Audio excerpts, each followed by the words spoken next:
well, I wasn't expecting this. There's kind of acoustic guitar approach, because I think maybe Revenge had a bit of an acoustic feel to it, but all of the tracks since then I've listened have sounded nothing like that. His content is so varied, isn't it? He's really versatile with his genres.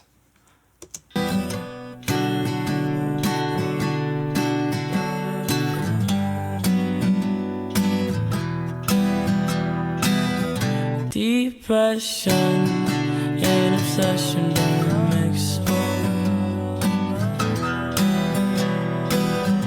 I'm poison and my body don't feel well.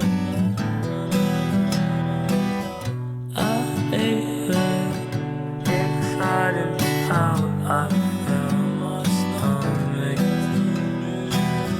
Make a hill where we never let it list to all the talking, and now I'm hooked in. Depression and obsession don't mix well.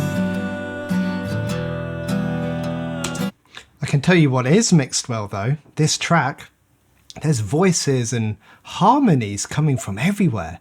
This is really well put together. Don't mix well. Hollywood motels, hell, I think I'm just obsessed with you. Oh, that bit where he's shouting. Hollywood motels, hell, I think I'm just obsessed with you. Depression and obsession don't mix well.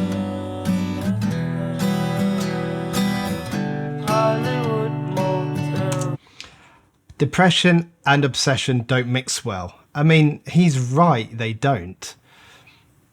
But quite often, it's not really a mix that can be avoided. So we know that, I mean, the stats change a bit depending on where you read, but we know that roughly 50, so half of people who have OCD, so there's an element, so that's obsessive compulsive disorder, but there's obviously an element of obsession there, they would also have depression or major depressive disorder. I remember that doesn't include the people who aren't diagnosed, so it's likely to be higher. So a very, very high proportion of people who have obsessions also have depression. And then we have to think, we think about that having obsessions can impact mood. Having obsessions can change the dynamics of relationships and how you relate to people, depending on what your obsession is and what it's about. It can impact your thought processes. And those are all things that we also see in depression. So the two are so closely linked. And they can actually end up maintaining each other in this vicious cycle. And that can make it quite difficult sometimes for therapists, especially if therapists are quite rigid in their approach. When you do kind of basic CBT training, for instance, in the UK, you're taught very specific approaches for specific problems.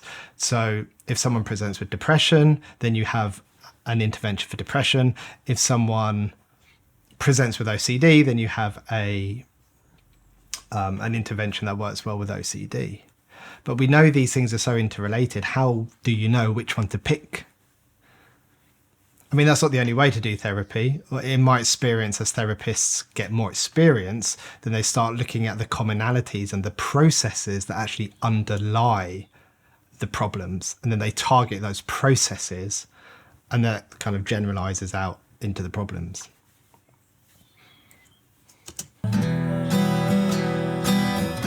Hollywood motels,